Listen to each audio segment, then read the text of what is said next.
Welcome back to another episode of the History of Fan Anime. I'm your host, William Chow, and today's episode is another exciting episode where I get to go back into the past and look at the pictures. Today's topic is going to be San Diego Comic Con 2004.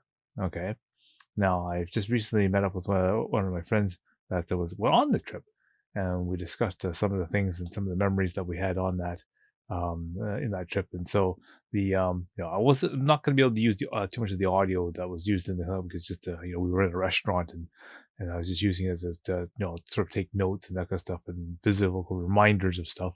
So can't use too much of that for the interview or anything like that. But it gives me an indication. I did remember that we did trade our cameras and all the different pictures and that stuff that was in the cameras, so that we're able to do some of that. So I'll show you some of that kind of stuff in this particular video. All right. So again, before we begin, don't forget to go down below, click like and click subscribe. But about 60% of you are already subscribed, and I really appreciate that. And again, hopefully the other the rest of you, I hope I've earned your subscription and you go hit that red button, subscribe, and also maybe click that notification bell, because obviously YouTube is starting to get better on recommending my videos now. But for the mass majority, you won't know when to release videos until you get that notification ring. All right, so go ahead and do that. Anyway, so the year is 2004. And this is one of the times that we got to go down to San Diego for a trip down to the Comic Con. And this year, I knew I had from the previous year bought the tickets to go to San Diego Comic Con. So I definitely, from 2003, I definitely knew that I wanted to come back for 2004. Now I knew that it was going to be sort of a last moment. I didn't have the same people that was going around, and and so we decided, oh, look, let's grab, gather some friends, and then just sort of we'll go down together, okay?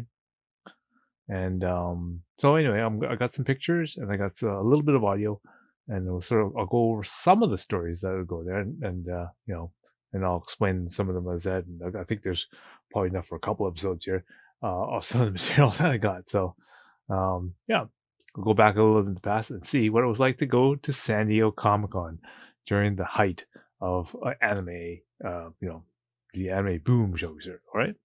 So let's begin. So the machine was there, and to kill time, I'd be like playing. So I think it was like the first day I saw the machine, it was pretty cool. Played a couple and then I left because Harry wanted to see like other stuff.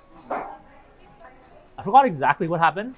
I think he was more interested in getting in line with the Galactus. Yeah, he was in line for something, so I had a bunch of time to kill because I was wanting to get artwork done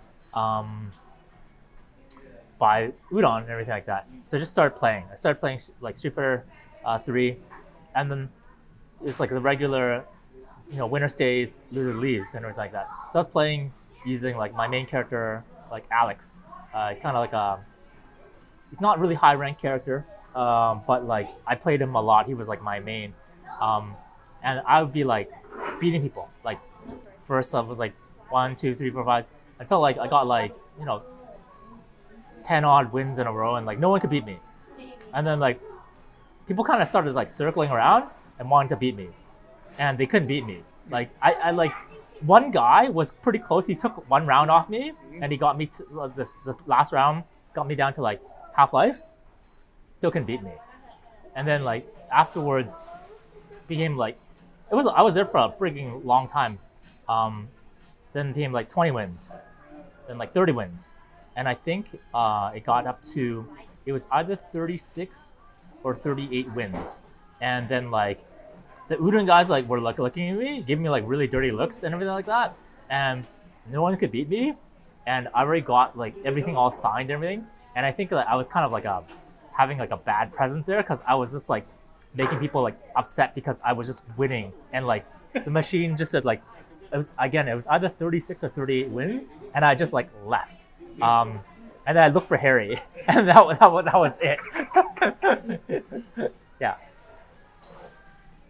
Yeah, I guess also it's really hard for some people especially with fighting games and Yeah. stuff, because I remember back in the day, we all had our favorite character when you play like Street Fighter Turbo or Yeah, whatever, yeah, and a lot of people pick the usual, the Yu or the yeah. Ken or something, Chun-Li, yeah. and some people would be a little off the bat, and try to figure out how to use Yeah, Guile or yeah, something, or like Dalsim or anything like that.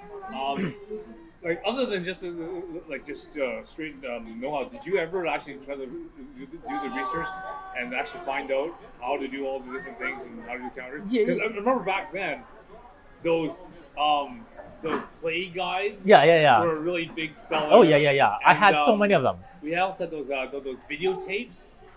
I remember that was a big thing in Japan was people would sell videotapes of, oh yeah, if you want to do a 20-point combo with a guy, do double tap, heavy kick, double tap this, Yeah, back then,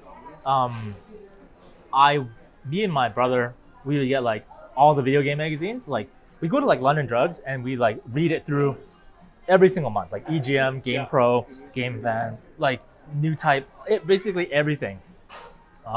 And like the really like big issues, we would buy them. I still have some of them at home. Actually, I still have like the Street Fighter Turbo guide and everything like that. Some of those guys are pretty expensive now. Yeah, especially for some of the RPGs. Oh yeah, Final Fantasy VII. I bought that one for my buddy for his birthday. It's still worth quite a bit. But yeah, I still have those guides.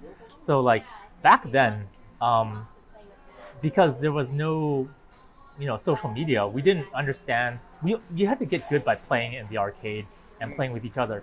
Like nowadays, with all fighting games, we like the developers, they give us frame data and everything like that. How many frames, the startup frame, how many active frames, how many recovery frames.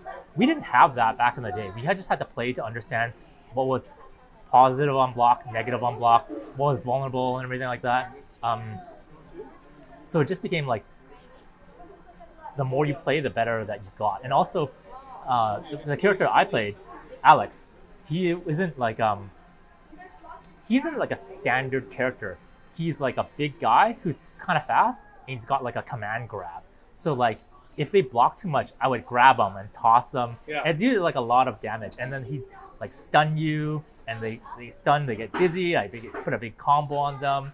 So I can understand it was like pretty disheartening to like fight against me, because like he wasn't like standard Ryu or Ken or Chun-Li or that. Yeah. He's not a standard character. He's got like all these like rush moves, and if you make a mistake, he stuns you quite a lot, and then afterwards you're dizzy, and then you lose. And so especially like people that don't understand his properties of like the high-low game, blocking, command grab, it's a mix-up. I think that makes the distinction difference between a lot of the way like gamers work, is that they think that usually just stay on the heavy punch and just kind of go for speed and go for maximum damage, but no strategy. Yeah, you had to have a strategy. Yeah.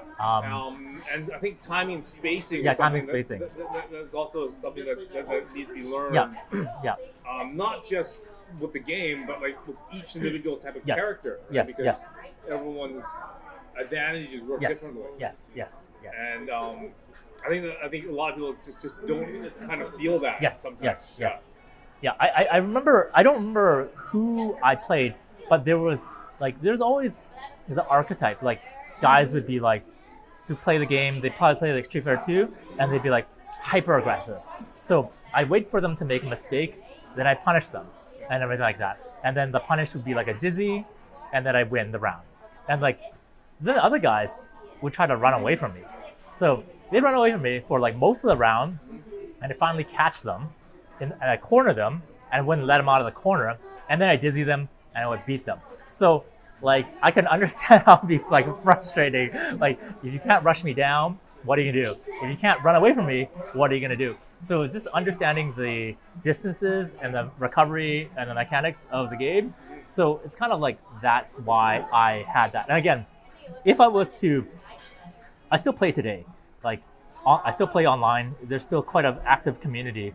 I'm not considered like good. Like there's grading, and I'm considered like a C grade player, and like that's like not high. There's like character players that are like significantly higher than me. Um, I've had even like last month I was playing against a couple people. I got bodied like 11-0. Didn't even get like one round.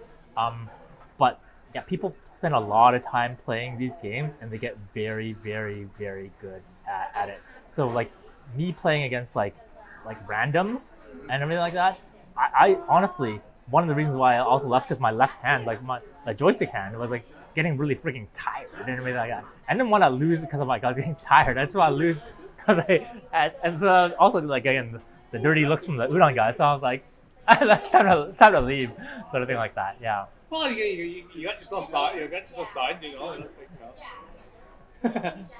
I was like, yeah, that guy's too good. Yeah. I wish he'd be losing and go away. Yeah. That was pretty much the feeling I was getting. So I was like, all right, it's time to go to like another booth, sort of thing like that. But yeah, that con was a good con. I think that was sort of one of the last sort of conventions that they actually could get lots of really good material from the con without it costing like an arm and a leg. Yeah. It was super busy though. Yeah. How many people were there that time? Oh, it was like probably close to 100,000. Yeah. It was crazy. Yeah. It's like a Comic-Con, it's just the ridiculous amount of people. Not to put that convention floor is like just huge. Oh yeah. I mean, you can't finish walking through it in one day. Yeah, I couldn't do it in one day. Yeah. I mean, you might as well run through it, but you'd never see anything per se. Yeah. Like It was too huge. It's crazy. Overall, actually, it was managed quite well. Now looking back at it. Oh yeah. There wasn't like stuff, man. One of the things that I didn't get in person, but I got like maybe about 7 years ago. It was Street Fighter's 30th anniversary. So Comic-Con, they actually had Akiman there. Okay. Yeah. So then like there was like a limited book had like a cover done by Akiman, and he was signing like I think only like 200 of them or something like that, and he would draw like a mini Chun-Li drawing inside and everything like that. Okay. So I actually paid a guy on eBay, and he included my name and everything like that. So I actually have it's numbered and signed by Akiman. It says like to Vincent, and here's like a Chun-Li drawing, like and everything like that. I will never sell that. I will never sell that. Yeah. 100%. I'll take photos of my Street Fighter book for you when I get home. Oh yes, definitely. Yeah. With the picture. Yeah. That'd be a good thumbnail to put on the video. Yeah. It's crazy.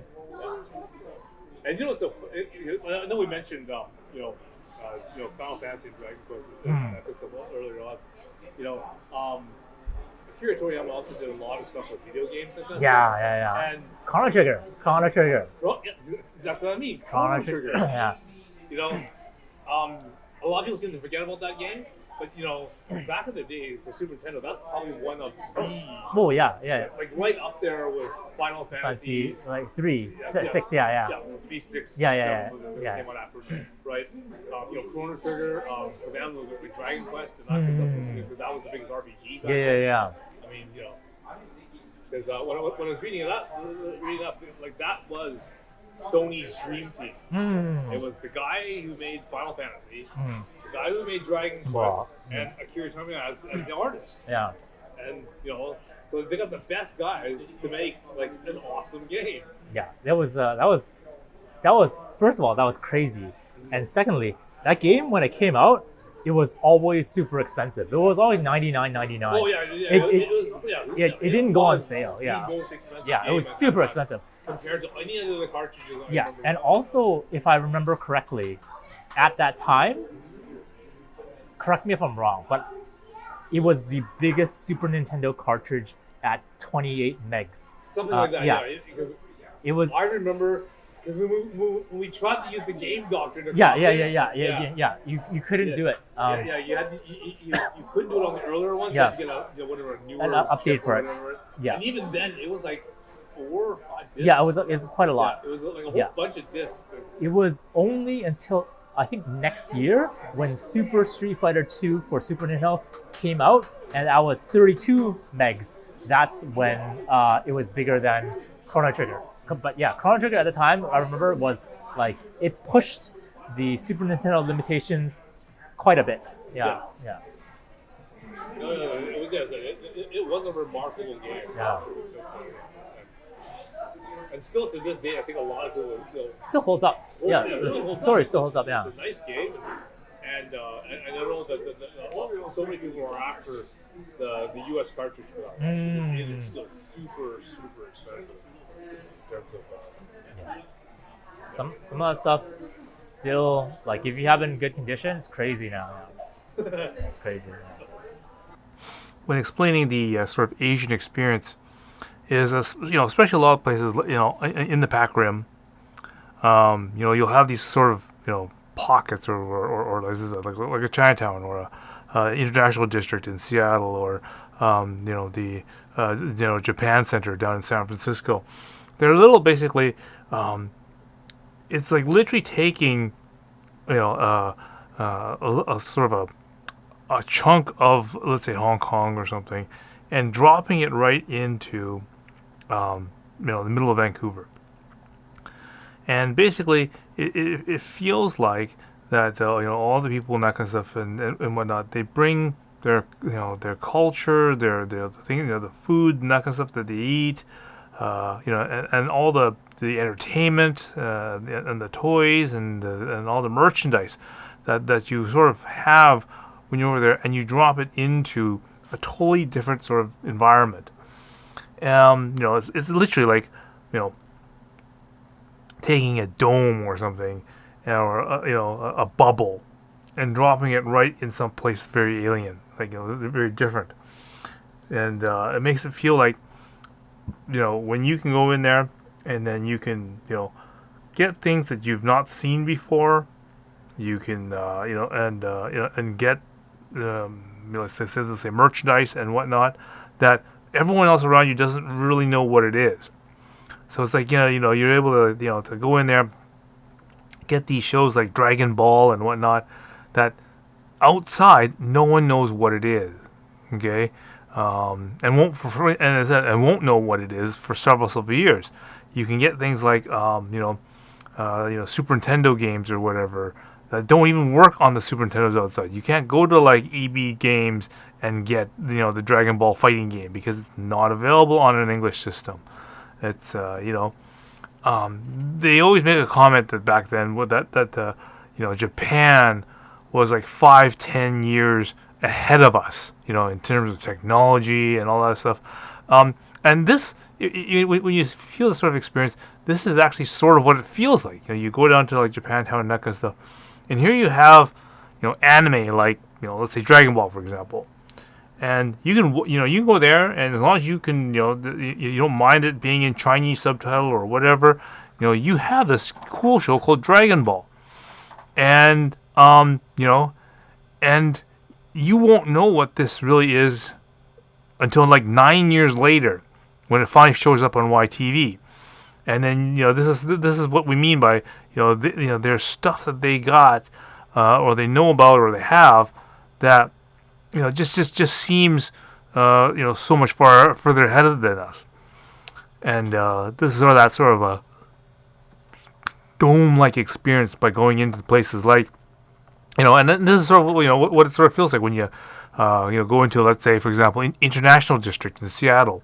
You got all these shops that have anime posters and that kind of stuff for all these shows that you've never seen, right? You go to Kinua bookstore and you go and see the art books for animes that, again, you've not seen these these art books for all these Studio Ghibli films until several years later. Then they actually release a videotape or a DVD of that particular show, and it's like, oh well, yeah, I remember seeing that. That was at the bookstore. several years back, and this is now finally it with an English dub or an English subtitle. So this is that sort of you said that this dome like experience, the bubble experience that you get when you get into these sort of these zones, and sure, it still kind of happens today, but obviously the time lag is a lot shorter. We're now more used to this thing called globalization, but back in the time when that wasn't, when the links and the global sort of economy wasn't the way it was, this is what the feeling was: is the fact that if you take something out of a region and put it into another region, it really feels like it's something totally alien and totally different. And it just takes a lot of time for that to kind of spread and become sort of knowledge. And that was it's a very interesting experience. All right. I hope you all have kind of fun and a little blast from the past. And don't forget, I'll be doing more kind of episodes where I bring out some pictures and more merchandise and collectible stuff from that past era. Okay. So until next time, see you again.